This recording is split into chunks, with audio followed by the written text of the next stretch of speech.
Sí. Bueno, vamos a presentar a nuestro último conferencista de estas jornadas.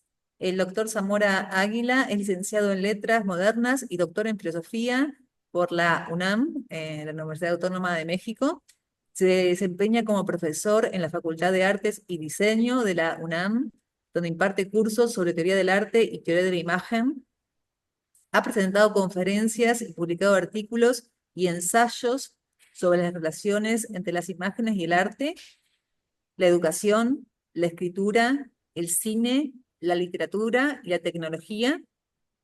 Tradujo El filósofo y los poderes de Jean Toussaint de Saint-Exupéry, La vida de las formas de Henri Fosillot, Hacia el universo de las imágenes técnicas de Willem Flusser. Es autor de Filosofía de la imagen, lenguaje, imagen y representación, que fue publicado en 2007 y fue, creo que, reimpreso. Como nota de color fue nuestro primer libro que leímos en equipo, así que es un poco como nuestro maestro. Imagen epistémica, imagen gnóstica de 2010, Estudio de la imagen, imaginarios colectivos y construcción de lo humano, que es este libro que nos regaló, y también a la Universidad de Buenos Aires. Eh, y en 2023 recibió en México el Premio Universidad Nacional en el área Investigación en Artes. ¿Sí? Así que bueno, eh, damos la palabra al doctor Zamora Águila. Bien, muchísimas gracias. ¿Sí me escuchan bien? Sí, perfecto. Bien. Bueno, tengo aquí un reloj enfrente de mí para no pasarme de mis 45 minutos.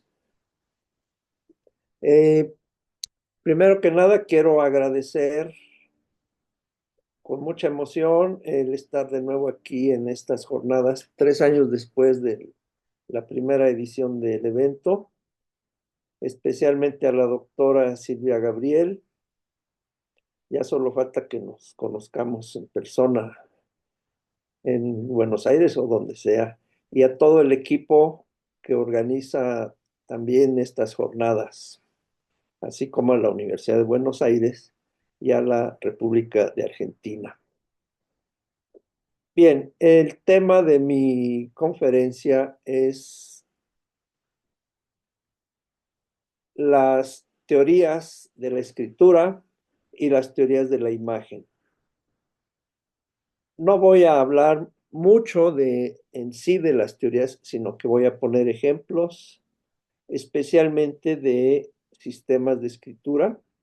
Voy a mostrar sobre todo ejemplos de distintos tipos de escritura y alguna que otra imagen. Espero que no se abrumen con tantas diapositivas que tengo. Traté de organizarlas lo mejor posible. Y voy a compartir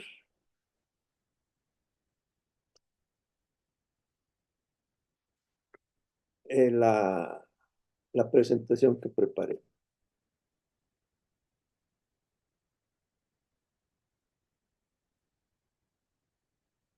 Bueno, primero que nada, quiero decir que el acto de escribir y el acto de dibujar son tan viejos como la humanidad.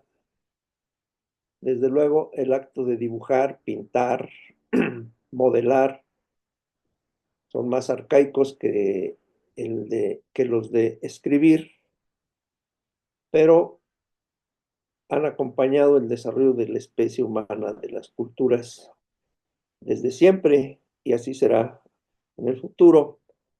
Eh, Tanto palabras como imágenes, como sistemas de escritura son sistemas de representación de las cosas, del mundo, de las ideas, de nuestras experiencias, de nuestros proyectos, y conviven paralelamente, a veces cruzándose, a veces confundiéndose y a veces oponiéndose, porque algunos enfoques teóricos contraponen el acto de escribir al acto de hacer imágenes. Esto es interesante, ha sucedido siempre, pero también hay otras maneras de entender ambas actividades como complementarias y como inseparables. Eso es lo que veremos aquí, y la propuesta de esta conferencia es más que separar el escribir y el producir imágenes, acercarlos. No quiere decir que son lo mismo, eso sí es muy importante.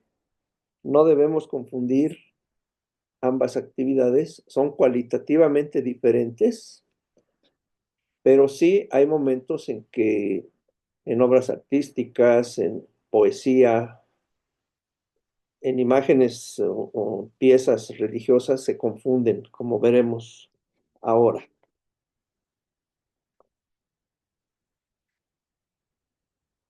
Cuando decimos escribir, ¿a qué nos referimos?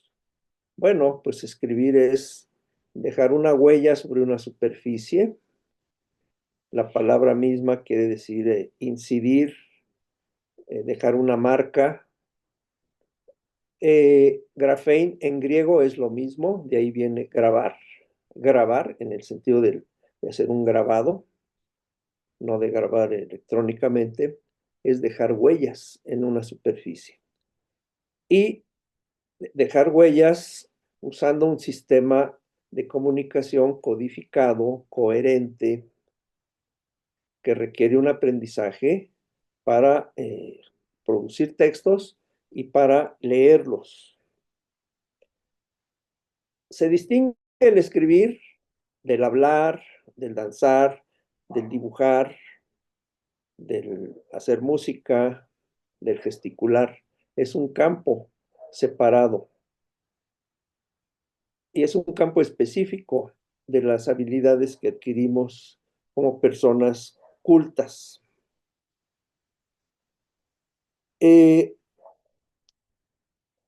Voy a empezar con unos ejemplos de imágenes o de piezas que podían ser tanto imágenes como escritura.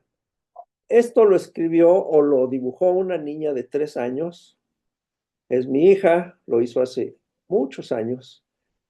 Es una de mis hijas. Y ella decía que la línea de arriba representaba frutas, creo que las piñas, la segunda zanahorias, la tercera una ensalada y así sucesivamente. Ella nos veía escribir, veía textos en un lado y en otro, pero no sabía trazar letras. Entonces, esto está a medio camino entre las imágenes y la escritura propiamente.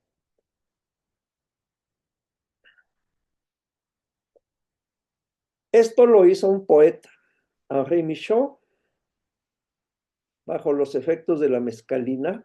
Él hizo unos experimentos, consumió diferentes drogas y se puso a escribir, trazar, dibujar con cada una de ellas. Y esto es lo que hizo cuando consumió mescalina.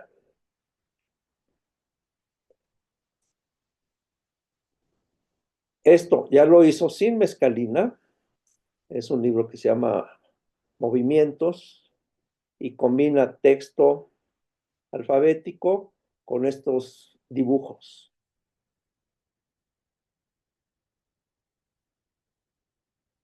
Y estas son unas piezas dibujísticas de Isabel Jiménez. Es una artista mexicana que actualmente cursa el doctorado en artes y diseño en la UNAM y está haciendo un proyecto donde explora la combinación entre lo escrito, lo escritural y lo dibujístico. Escogí estas para empezar, porque más tarde voy a mostrar otras. Y vemos cómo el texto abajo y el dibujo arriba tienen una correlación. Ahora, en el Islam, que es una cultura y una religión anicónica, se prohíben las imágenes, especialmente, bueno, la máxima prohibición es la imagen de Dios, pero también se prohíbe en general dibujar seres humanos, seres vivos. Y en cambio, lo que se ha desarrollado muchísimo es la caligrafía. Aquí dice Alá, de derecha a izquierda. Y tenemos un caso muy interesante, porque si la escritura es la negación de la imagen, la palabra Alá, ¿qué es? Yo creo que también es una imagen. Más que la palabra, las letras que quieren decir Alá son una imagen de Dios.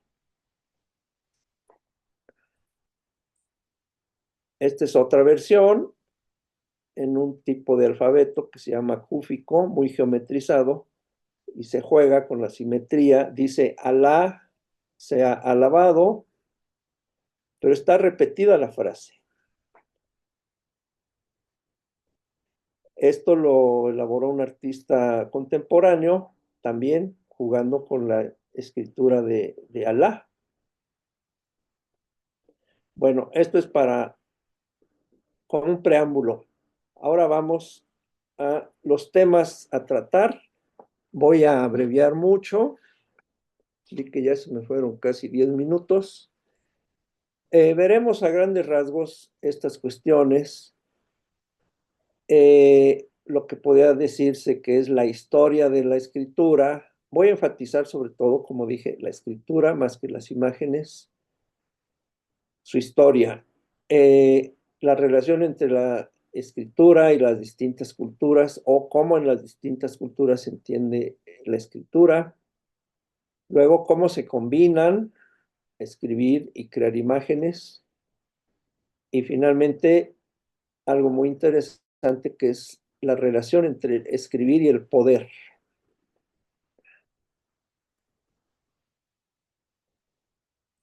Bien, eh, ya hace como 60 años este autor fue de los primeros que hicieron un estudio de la historia de la escritura y él estableció una evolución desde las escrituras en Egipto, en Mesopotamia, hasta las escrituras alfabéticas. Su enfoque ha sido muy cuestionado porque él supone que todo desemboca en el alfabeto. Eh, Antes de eso, conviene señalar algo. Se asocia mucho la escritura con la historia. Y yo recuerdo desde joven que algo que me sorprendió mucho que me decían en la escuela o en los libros, que la historia empieza cuando hay escritura, que antes de la escritura no hay historia. Y yo me preguntaba, pero entonces no había sucedido nada antes de que hubiera escritura. Bueno, resulta que si se entiende por historia el registro causal lineal de acontecimientos, entonces podría decirse que sí, la historia empieza desde que hay escritura, pero hoy en día se ha cuestionado mucho esta idea y se sostiene que también las imágenes son una manera de registrar la historia, de manera que no empieza con el acto de registrar en una escritura, sino desde que hacemos imágenes y más aún desde que suceden cosas, pero muchas de ellas desde luego no han sido o no fueron registradas. Gelf no lo voy a detallar mucho, él señala dos grandes etapas, una en donde las imágenes describen acciones, le llama sistema semasiográfico, o sea, donde hay un contenido, un significado de los signos, y la segunda etapa es la etapa fonográfica. Allí los signos ya no representan cosas o ideas, sino sonidos, es decir, los sonidos de las palabras. Parte de eso es la ideografía china, por ejemplo, y parte es el sistema alfabético. En esta idea hay una evolución desde los sistemas muy figurativos hasta los sistemas alfabéticos. Pero como dije, eso se ha cuestionado y tenemos dos ejemplos. El de la izquierda es un estudio que sí nos hace una historia de la escritura, pero según la antología y la autora que coordinó, la historia de las imágenes y la historia de la escritura van ligadas, estrechamente ligadas. Entonces, el alfabeto de ningún modo es la culminación de la escritura, sino que es más bien una negación, perdón, el alfabeto, sí, no es la culminación de la escritura, sino que es una etapa que a su vez niega las escrituras basadas en imágenes. Eso es lo que sostiene en esta reunión de textos, de manera que en, señalan que en la cultura occidental siempre se ha tratado de relegar la importancia de las imágenes dentro de la escritura. Pero este grupo, es un libro de hace unos 20 años, sostiene que no. Tanto lo alfabético como lo figural, lo pictográfico, forman parte de la historia de la escritura. El otro texto de la derecha es un poco posterior y ese sí no da tanta importancia a las imágenes y se centra en la definición, digamos, canónica de qué es un sistema de escritura. Para estos autores, son los de la derecha, hay escritura cuando los signos que uno ve reproducen fielmente el discurso hablado. Si no se reproduce fielmente el discurso hablado, no hay escritura. De manera que un conjunto de pictogramas no serían escritura, en tanto no corresponden a la cadena hablada, a los morfemas, a los fonemas que utilizamos al hablar. Esta definición se ha extendido. Yo hace poquito estuve viendo unas conferencias en Barcelona de la Fundación Juan March y los autores son españoles todos, sostienen lo mismo. Escritura hay únicamente cuando los signos escritos reproducen estrictamente, fielmente el habla. Bien. Por otro lado, ambos grupos coinciden en que los sistemas básicos más antiguos o prístinos de escritura son los de Mesopotamia, Egipto, China y Mesoamérica. Y todos los demás serían derivaciones de estos. Aquí están ejemplos de cada uno de ellos.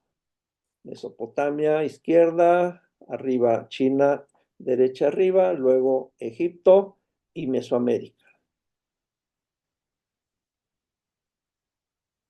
Con más detalle, cómo a partir de los pictogramas egipcios, de las glifos, derivan las letras. Son 3 ejemplos. Es verdad que si hay un desarrollo de una figuración, de una concreción a una abstracción. Solo que, por ejemplo, el pictograma de arriba a la izquierda, que es Aleph, pues representa un objeto, una idea, un concepto, mientras que el signo de arriba a la derecha representa solo un sonido. Es una diferencia importantísima. Y bueno, el alfabeto griego es quizá el primer ejemplo de un alfabeto completo, ya representando vocales. No está exento de su belleza, por supuesto, con pocos rasgos. Se escriben 20 y tantos signos, y con esos signos es posible, digamos, expresar todo, entre comillas, todo, ¿no? Quiere decir, ¿escribir tiene futuro? Se pregunta Willem Flusser. No voy a detallar mucho porque se nos va el tiempo. Lo que él dice es que su futuro es cada vez, como diríamos, cada vez tiene menos futuro porque ahora hay medios que sustituyen con ventaja a la escritura. Grabaciones de video, de audio, fotografías, revistas, etcétera. Él dice que es un sistema que no va a desaparecer por completo, pero sí va a perder preponderancia. Esto lo dijo hace 40 años. No sé qué piensen ustedes si así ha sucedido, pero ciertamente cada vez hay más sistemas de comunicación, de información y de expresión que no se basan en la escritura. Rápidamente muestro 4 obras que se refieren al desarrollo de las imágenes. Son muy importantes, en mi opinión, estas obras. Y lo interesante de estos trabajos es que separan el estudio de las imágenes del estudio del arte. Como dice el subtítulo del libro de Belting, a la derecha, él hace la historia de la imagen antes de la era del arte. Y aquí hay algunos más. La bibliografía, pues, es desde luego inmensa.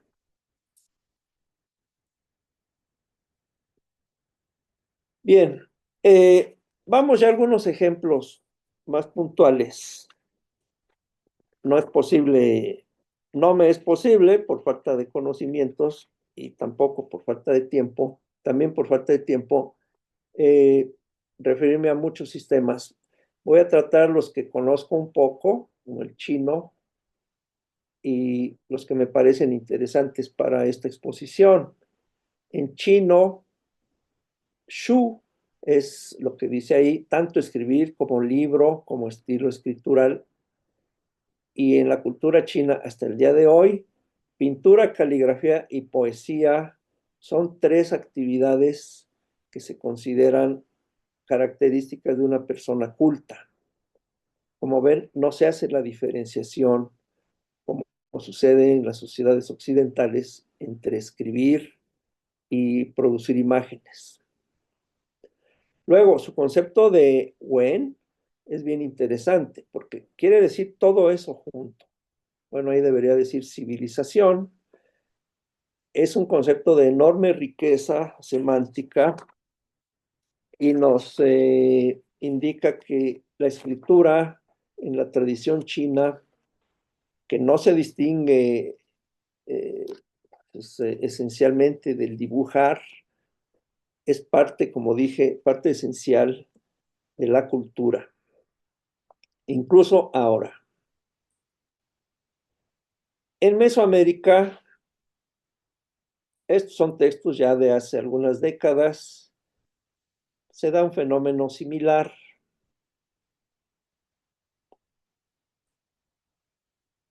Hay revistas de divulgación y tenemos, por ejemplo, que los ritmos de lectura de los textos, los pocos que sobrevivieron a la quema de libros, tienen distintos órdenes de lectura. Estos son algunos nada más. Se les llama códices por su forma.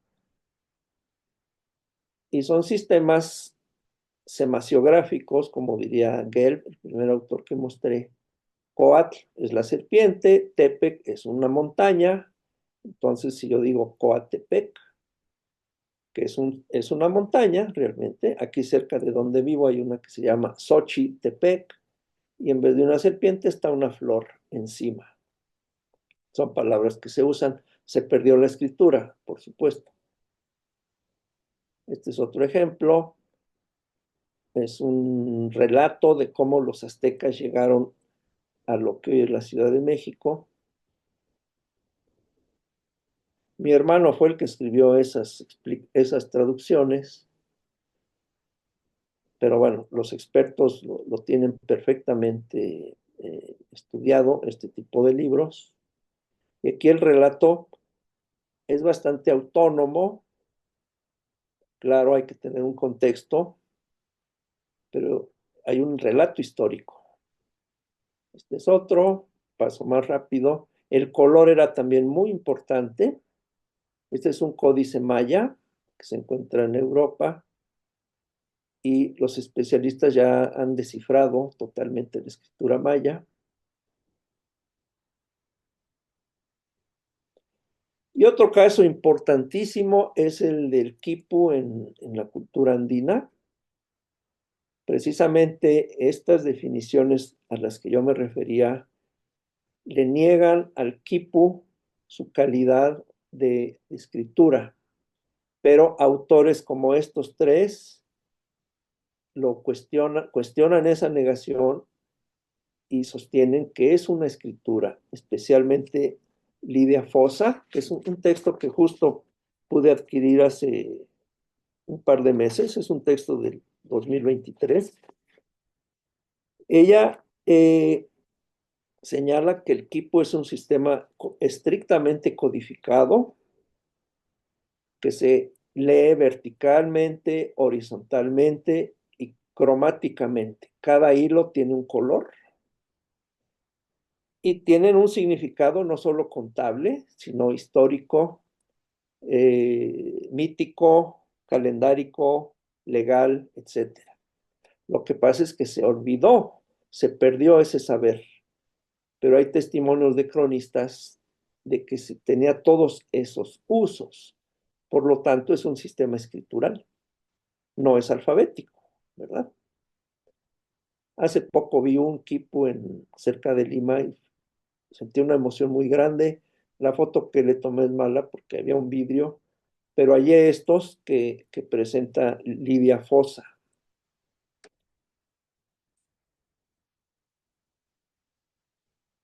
Imagínense cuántas páginas podían ser. Bien, ahora, esto es bien interesante. Podríamos llamar las escrituras fronterizas, cuando lo textual, lo alfabético, lo pictográfico, lo ideográfico se complementan, se combinan. Podríamos partir de que palabras e imágenes son mecanismos distintos de representación, pero en realidad hay continuidad entre ellas. Las palabras dan lugar a imágenes, las imágenes dan lugar a palabras, ambas dan lugar a sistemas de escritura de una forma virtuosa. Y en esto quiero insistir, en lo virtuoso de la relación entre palabras, imágenes y escrituras. Este es un triángulo virtuoso que se puede desplegar en un hexágono. Están nuestras palabras, nuestros dibujos y nuestra escritura. Pero hablar requiere un escuchar, figurar o dibujar, un ver, y escribir requiere un leer. Entonces, es un hexágono. Hablar nos lleva a escribir, escuchar nos lleva a leer y leer nos lleva a escuchar también. Cuando leemos, escuchamos. Cuando escribimos, hablamos. Y hay otros cruces, ¿no?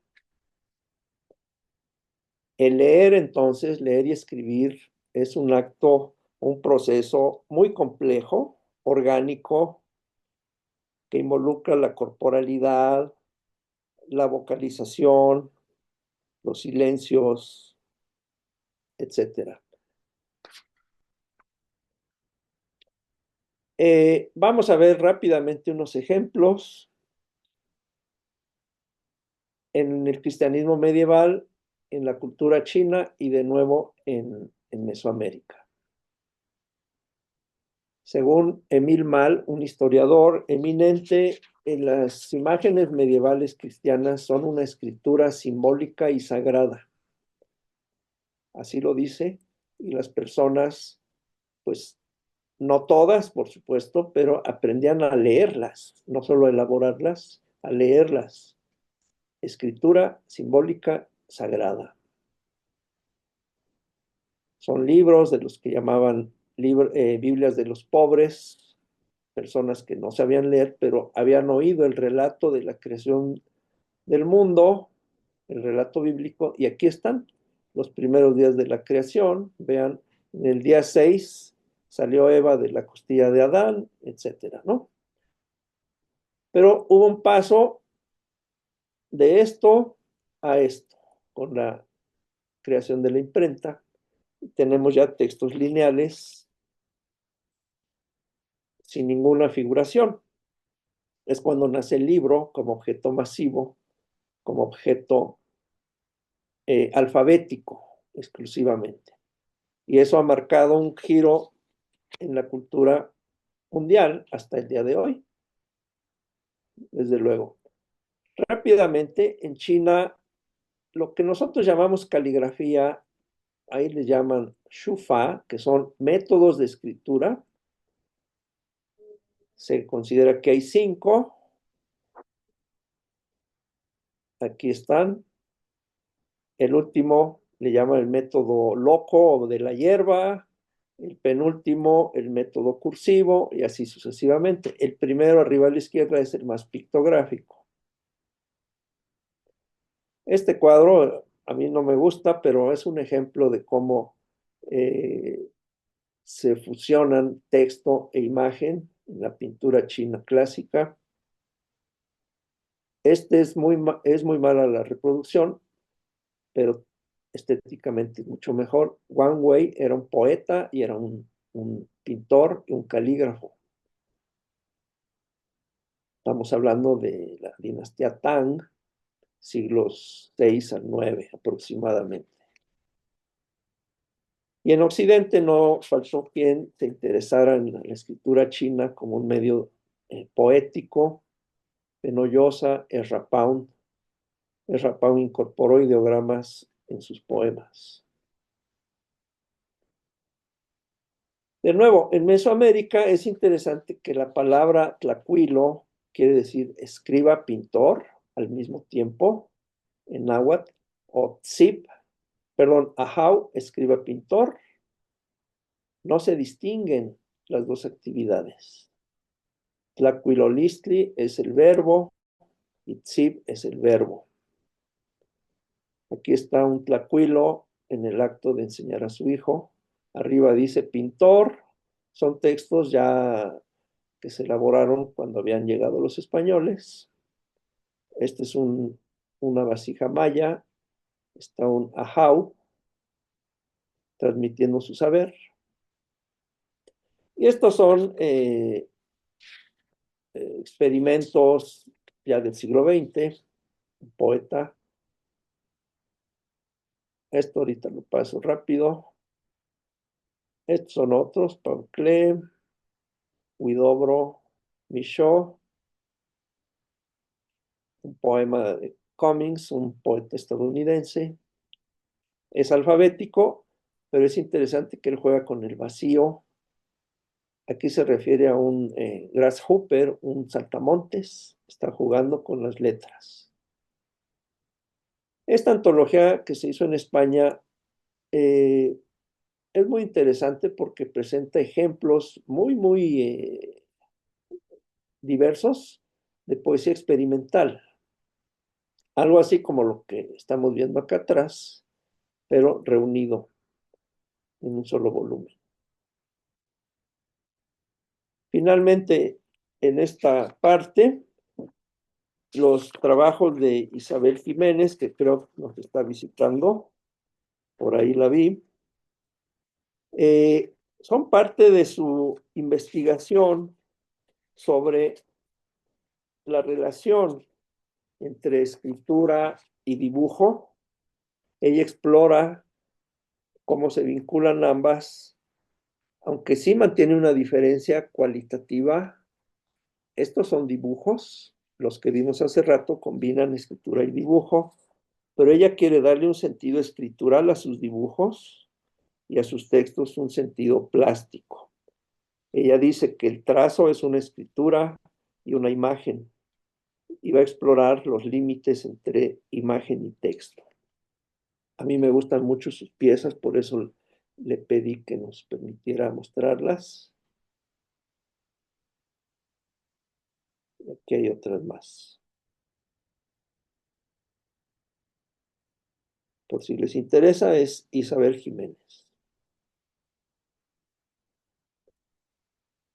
Ya para ir cerrando, este es un aspecto muy interesante sobre la relación entre la escritura y el poder. Y tiene dos vertientes. Una es que la escritura, que los textos, los libros, han sido investidos con un poder, libros sagrados, escrituras talismánicas, fórmulas curativas, terapéuticas, brujería, etcétera. Esto en todas las culturas se ha dado. La escritura tiene un poder en sí, como la imagen tiene un poder. eh, Hasta hoy yo creo que no le restamos esas cualidades a los textos, sean escrituras pictográficas, ideográficas o alfabéticas. En las religiones del libro esto se percibe perfectamente, ¿no? El Corán, la Biblia o textos sagrados tienen un poder, son milagrosos. Y por otro lado, se refiere a los usos de las escrituras en las luchas de poder. Ese es otro aspecto muy distinto. Es decir, que así como hay guerras de imágenes, también hay guerras de escrituras. Eh, Cuando llegan a Mesoamérica, los españoles destruyen no solo las imágenes, muchas no pudieron destruirlas, pues eran esculturas monumentales, pero quemaron el 99.99% de los libros. Hay unas imágenes, no quise poner una que es muy conocida, donde los franciscanos están quemando libros, hacen una pira enorme con libros. Sobreviven quizás 100, 80 o 100 libros diseminados en Europa, Estados Unidos y algunos en México, pero es una cuestión de poder, ¿no? Y un caso, ahorita paso, a ver, déjeme ver. Bueno, paso primero a lo del quipu. Es justamente el negar al quipu su condición de sistema escritural. Pero en una línea de colonialista, Miñolo y Hilbón cuestionan esto. Ellos reúnen textos de diversos autores y sostienen que es un sistema de escritura con todas las credenciales, al igual que los autores que mostré hace rato. Otro aspecto es cómo la alfabetización que se hace en sociedades colonizadas resulta ser una imposición cultural, porque al alfabetizar a una comunidad se impone una manera de filtrar el conocimiento. Eso lo explica muy bien Detienne en el libro que tenemos a la derecha, con casos en las islas del Pacífico, donde se impuso el sistema alfabético y eso modificó muchas maneras de ser, de pensar. Él lo explica perfectamente en su texto. Y Jack Goody en este otro, como dice el subtítulo, alfabetizar es domesticar. Dice ahí que se domesticó el pensamiento salvaje. Bueno, yo creo que a todos nosotros, ¿no? Cuando nos alfabetizaron en la infancia, nos domesticaron. De ningún modo estoy en contra de la alfabetización, quiero ser muy cuidadoso al respecto. Pues no, no es posible, sería absurdo estar en contra de la alfabetización, pero sí es importante tener un enfoque crítico. Cómo la alfabetización modela nuestra forma de ser. Otro, debería haberlo puesto aquí, que hizo una tremenda crítica a esto, fue Marshall McLuhan, muy conocido, con su crítica a lo que él llamaba el homo tipográficos, ¿no? En fin, este es otro aspecto que sí vale la pena considerar. Y bueno, ya para terminar, muy bien. Tengo algunas conclusiones muy provisionales, porque esta es una investigación que está en proceso. Eh, Tengo dos grupos de conclusiones. Uno que es el referente a que conviene hacer una fenomenología de la escritura. No estoy diciendo en un sentido husserliano, sino en un sentido más llano del término fenomenología. Es decir, estudiar cómo al coger un lápiz y trazar letras, pictogramas, establecemos una relación entre nuestro cuerpo, nuestro materialidad corporal, un soporte y un sistema escritural. Dejamos huellas, dejamos algo de nosotros, así como un artista o un artista dejan algo de sí mismos en un dibujo, en un grabado, etcétera. Al escribir, combinamos la expresión y la comunicación. Son dos modalidades complementarias más que opuestas. Expresar es algo espontáneo, natural. No nos enseñan a expresarnos de ningún modo. No nos enseñan a llorar, a quejarnos si nos duele algo, a sonrojarnos, a sudar, a palidecer. Son reacciones, son expresiones. Me refiero a cuando el llorar es auténtico y el enrojecer es de a de veras, ¿no? Y comunicar es la otra cara de la moneda. Allí sí lo hacemos con una intención, eh, pensamos algo para decirlo, buscamos la mejor manera de transmitirlo. Podemos mentir, por supuesto, podemos decir la verdad. Y la escritura combina ambas vertientes. La alfabética es la menos expresiva de todas las formas de escritura y la pictoideográfica es la más expresiva. Más allá de la escritura ya está el dibujo, ya está la pintura, ya está la gráfica, que también puede ser expresiva o comunicativa, ¿no? No solo en las artes, hay diseño gráfico, hay publicidad, hay propaganda, etcétera. Pero hay un equilibrio mmm, dinámico entre ambas facetas, expresión y comunicación. Otros aspectos son, por ejemplo, la importancia del vacío, de los espacios libres, que en la alfabetidad se pierde mucho, pero aún así, como vimos algunos ejemplos, no faltan poetas o artistas que juegan con las letras y le dan al blanco, al vacío o al fondo un valor expresivo, comunicativo. Le dan un valor. Esto nos puede llevar muy lejos al pensamiento taoísta, en donde el vacío y la vacuidad son esenciales. Y lo digo porque en los paisajes chinos clásicos, el vacío es un protagonista fundamental. Más que los blancos, son los espacios libres o, en términos filosóficos, la vacuidad taoísta, el vacío. Muchos poetas en el siglo XX lo aprovecharon. Mallarmé, desde fines del XIX, en su famoso poema El lance de dados. Octavio Paz en un poema que se llama Blanco.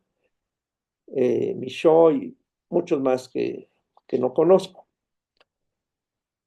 Por último, voy a leer algunas pequeñas conclusiones para cerrar.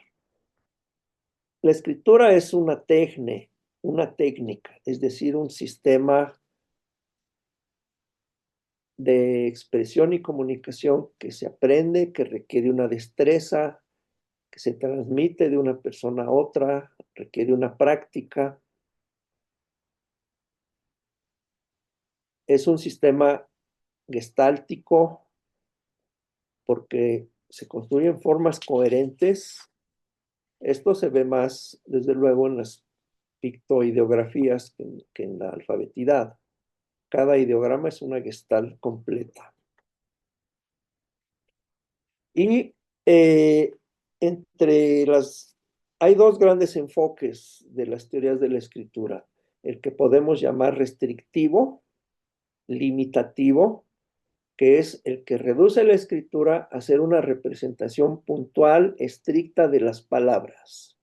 Si no hace eso, no es escritura.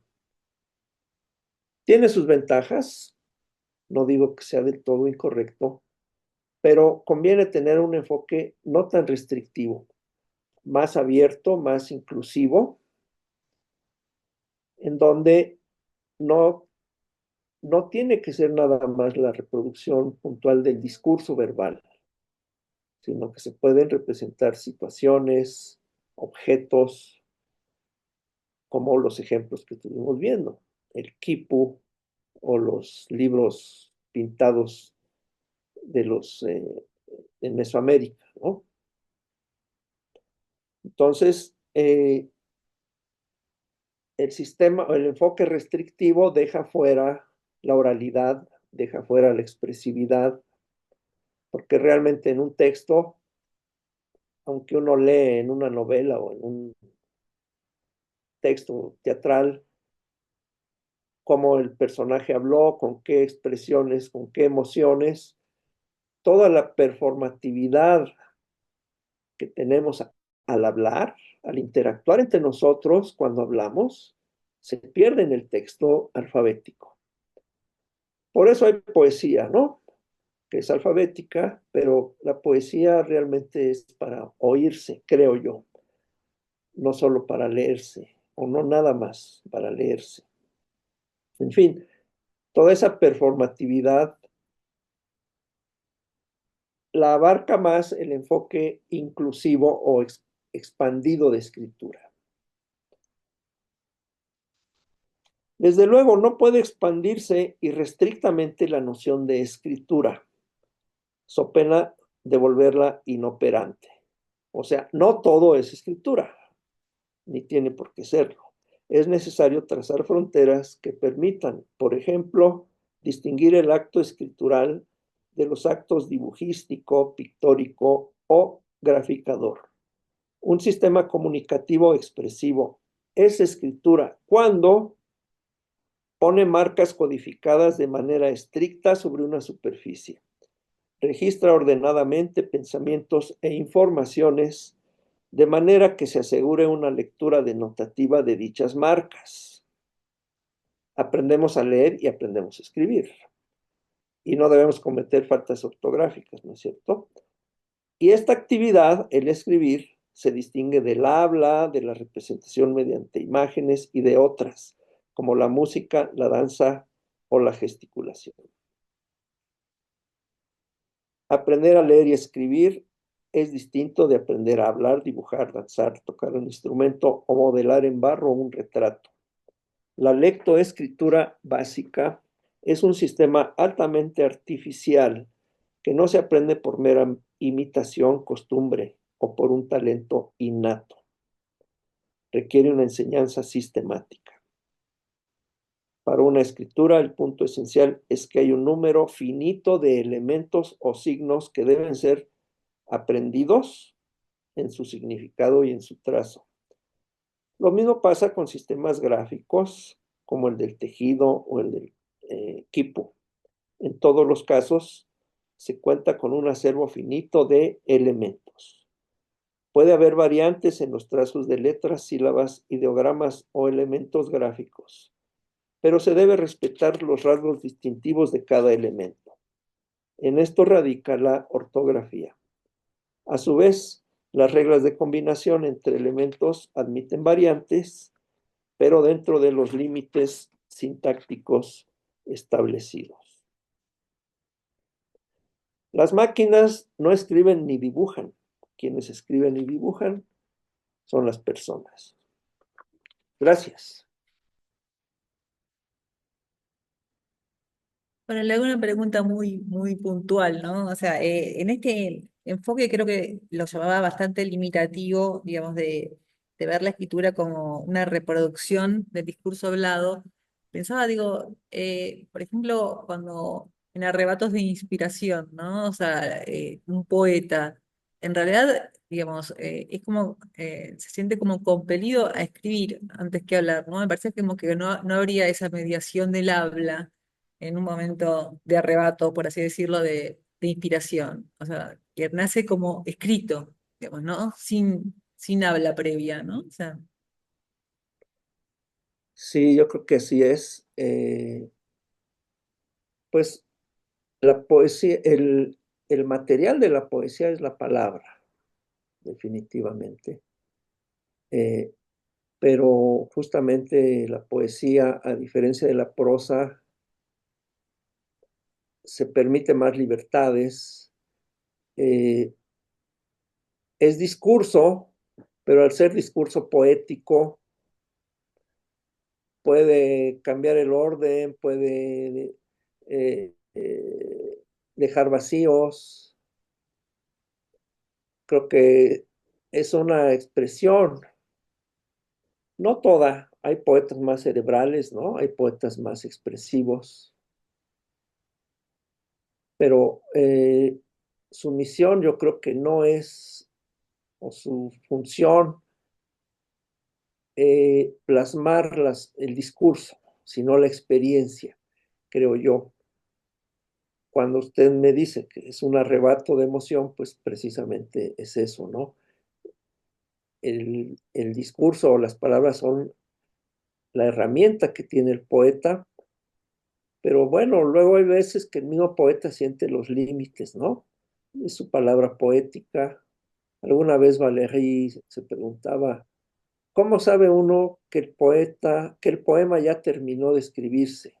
Sobre todo cuando es poesía en verso libre, que no es un soneto, una décima, etcétera, ¿no? En un soneto, bueno, 14 versos y ya terminé. Pero el poema libre, no. Entonces él dice, pues es como un flujo que de pronto se detiene y viene no nada más de mi cabeza, ¿no? Viene de otros lados. Incluso él habla del mito, de los sueños, pero se tiene que plasmar en palabras.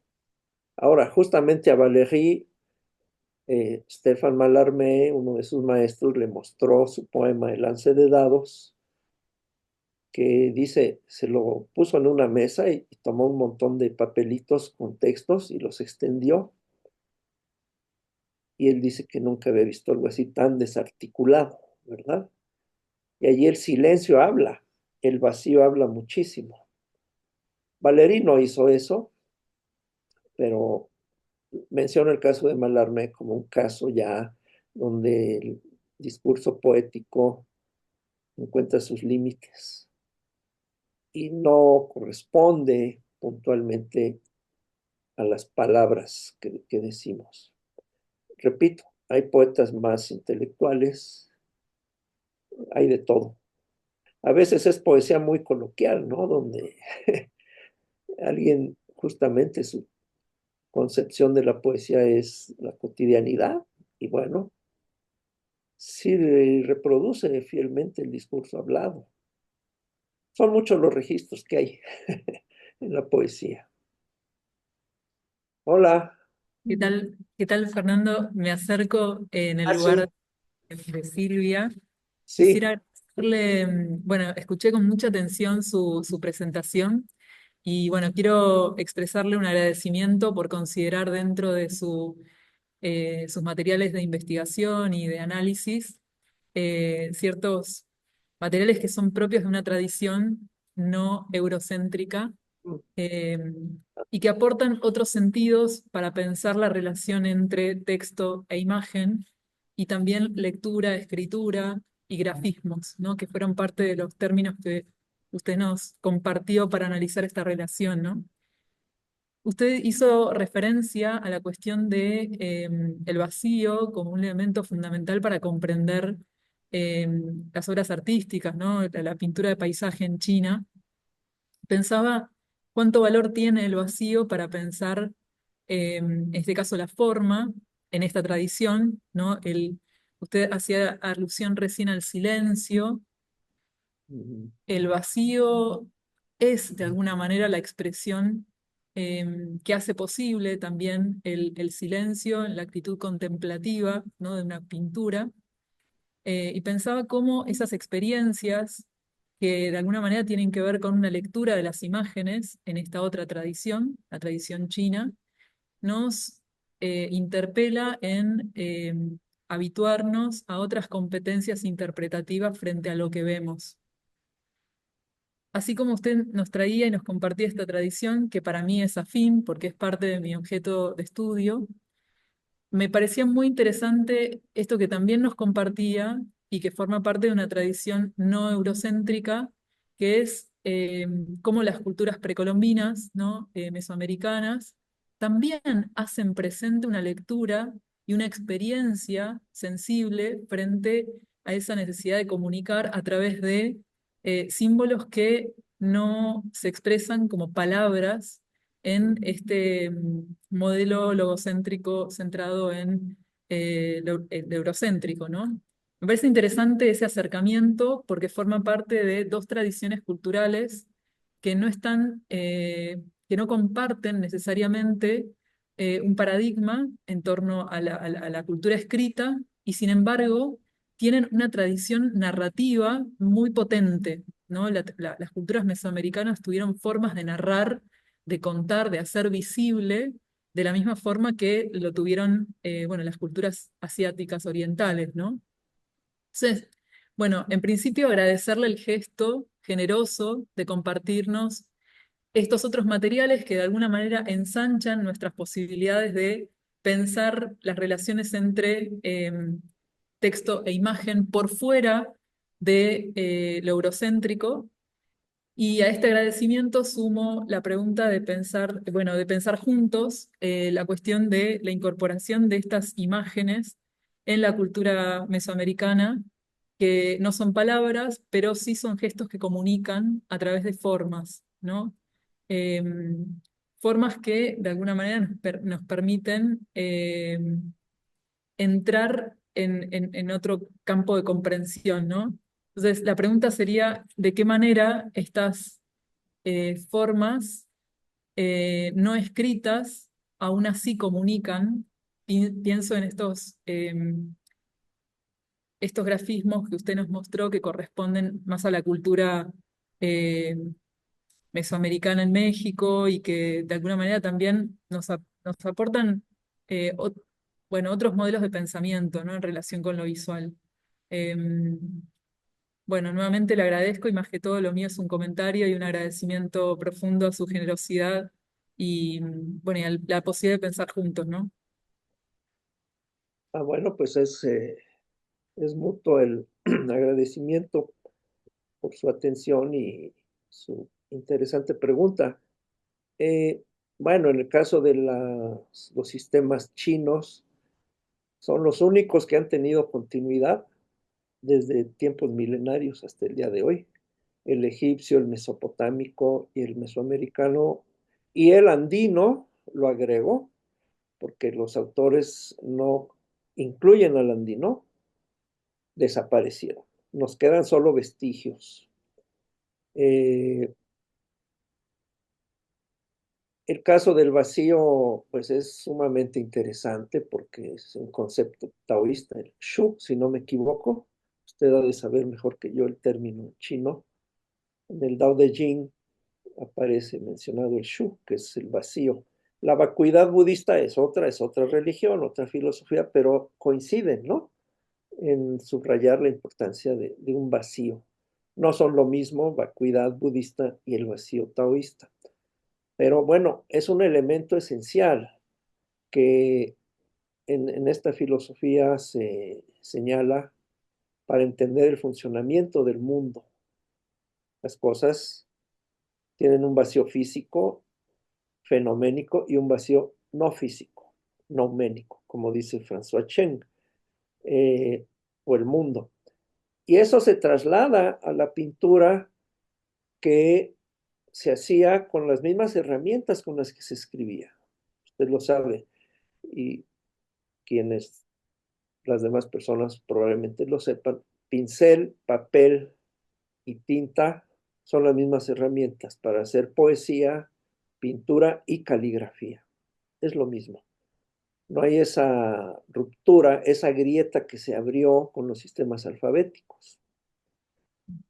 En el caso de las escrituras en Mesoamérica, que las conozco mejor que las del mundo andino, desde luego, tampoco había esa grieta, porque eran sistemas fonográficos, ideográficos, pero también muy performativos. Yo creo que hasta, según Patrick Johansson, el autor de quien puse allí una portada, era un sistema muy performativo.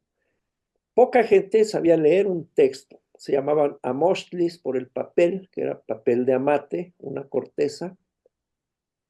Los amochtlis pues, eran objetos sagrados, especiales. Claro, había muchísimos antes de la quema, pero no cualquier persona los podía interpretar. Aquí la palabra precisa es interpretar. No es nada más leer como lo entendemos ahora. Era un acto, una acción, la presentación de un texto donde se hacía música, se danzaba, se tenía una indumentaria y desde luego eran objetos especiales que pocas personas poseían y pocas personas realmente podían leer. Como en el medioevo, ¿no? No cualquier persona que entraba a la iglesia entendía todos los vitrales. Como siempre, se requiere alguien especializado para guardar un saber y transmitirlo. Y pues sí, desde luego comunican porque hay códices, les decimos códices por su forma plegada, ¿no? Pero son amochtlis realmente. Hay de tributos, hay calendáricos, hay mitológicos, históricos, de todo. Repito que quedan 80 o 100, hace tiempo vi un catálogo. Y bueno, es un saber que se perdió, pero quién sabe por qué caminos puede resurgir o ha resurgido, a lo mejor en el cómic, no lo sé. Es una época ya tan globalizada, pero hoy en día se aprecian mucho. Hay muchas colecciones, hay ediciones facsimilares y se estudian con mucho respeto. Toda la gente los valora enormemente, así como en Europa valoran sus códices, sus libros anteriores a la imprenta, y como en el Perú atesoran sus tejidos, que son una forma de escritura, muchas personas dicen, sus textiles, los tocapus son otras formas gráficas que ya no mostré. Y hace poco estuve en Lima y en Cusco y vi que en un teatro una pared estaba tapizada de tocapus, que son unas composiciones geométricas. Y hay personas que dicen que relatan mitos, ¿no? Entonces, siguen comunicando. Yo creo que al paso de los siglos no se ha perdido ese vínculo o esa función comunicativa. Eso sería lo que pudiera yo responder y pues bueno, podamos quizá colaborar en un futuro, estoy a la disposición. Muchísimas gracias, Fernando, por los comentarios. Silvia, te acercamos, ¿sí? Bueno, acá Silvia me transmite el gesto de poder compartirles, bueno, nuestro agradecimiento en nombre de todo el comité organizador de las jornadas por esta conferencia. Ya estamos cerquita del cierre del horario, así que, bueno, queremos agradecerle por su presencia. Muchas gracias también a los participantes que han hecho también posible este encuentro, esta escucha atenta. Gracias, Fernando, por su generosidad siempre, por habernos acompañado también en esta segunda edición de las jornadas. Estuvo también iniciando aquella primera edición de las jornadas internacionales durante el año 2021. Ojalá a futuro volvamos a contar con su presencia para otros eventos que nos pongan en diálogo. Muchísimas gracias por ser de alguna manera quien encarna este cierre, abriendo nuevas preguntas y abriendo también nuevas líneas de trabajo, quizás en cruce, para seguir pensando juntos a partir con y desde las imágenes. Gracias también por, en su intervención al final, hacer presente también la importancia de apreciar la condición humana, ¿no? En tanto hemos discutido también, ¿no? En estas jornadas la importancia que tiene el avance de lo técnico, de lo digital, de lo artificial, seguir pensando juntos con las imágenes, a partir de las imágenes, desde nuestra condición humana, también hace que todo esto tenga un cariz que nos acerque justamente desde nuestras competencias propias de lo humano.